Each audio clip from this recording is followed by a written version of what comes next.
Hi, Brooke here. Um, so Mom wants me to show you a simple curve. And to be honest with you, how on earth is a curve simple? I just don't see it.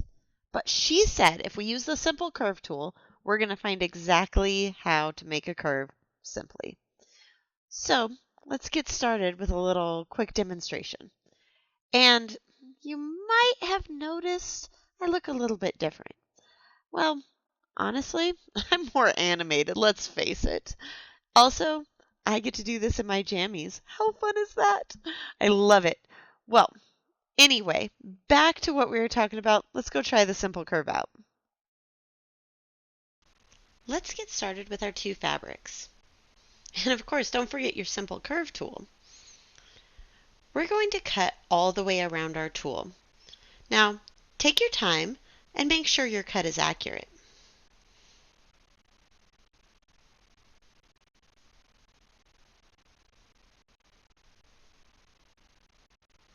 Lift up that tool, and there's your perfectly cut simple curve. Get rid of those scraps, and let's cut the other piece. We're going to do the exact same thing, cutting all the way around. I've already done that. Get rid of those scraps, lift that tool, and there's our second piece. Let's take a close look at the tool. The two edges are not equal. You can see here on the cut edge, they don't match up. Well, don't worry about that. Here's the deal. The tool is created like this on purpose.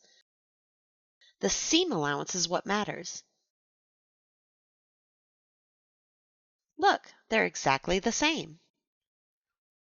These are 1/4 of an inch from the edge. It's going to sew up perfectly. Arrange your two pieces like this.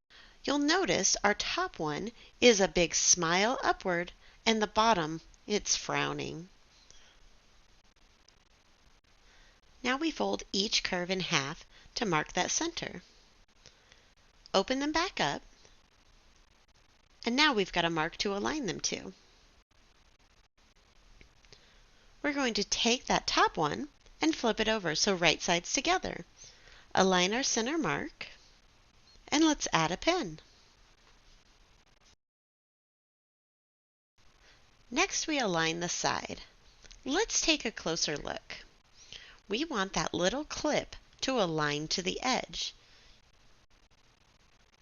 Our curved edge is also going to align to that other curved edge. This may seem a little strange, but it actually works so well. Let's do the same thing on the other side.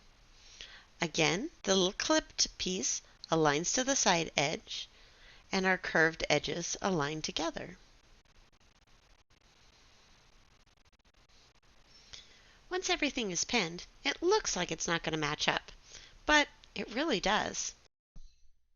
Let's review. Remember those seam allowances? They match up. It's not the edges that we're thinking about, it's the seam allowances. They're 1/4 inch in. So keep that in mind as you sew. Perfect 1/4 inch seams. Now I'm assuming you're all expert quilters, but just in case, we really want to make sure that we use a back stitch to just make sure that seam stays in place, and we're going to use a 1/4 inch seam allowance. First, line up those edges and begin sewing. As you move down the fabric, we continue to align those edges. Now this is sped up a little bit. It's a much slower process, but as long as we take our time and sew carefully, those edges are going to match up perfectly. And rather than pulling and everything, I use a little scratching motion and it'll move the fabric in smaller increments. It really works well. Another back stitch at the end, and let's take a look. And here it is. Use your hand to fold up that arc, and you can see it just works. It's kind of amazing. I love this. And with these two simple arcs, we can do so much. Add more, create a block, we twist it, we've got a cool design.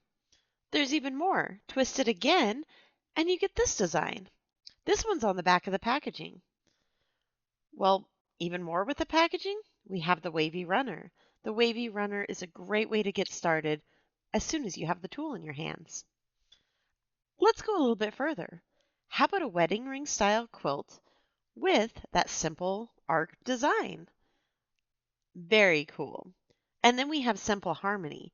It's a really clever pattern and a great design. There are also free patterns available on our website. I hope you were able to see that the Simple Curves really is simple.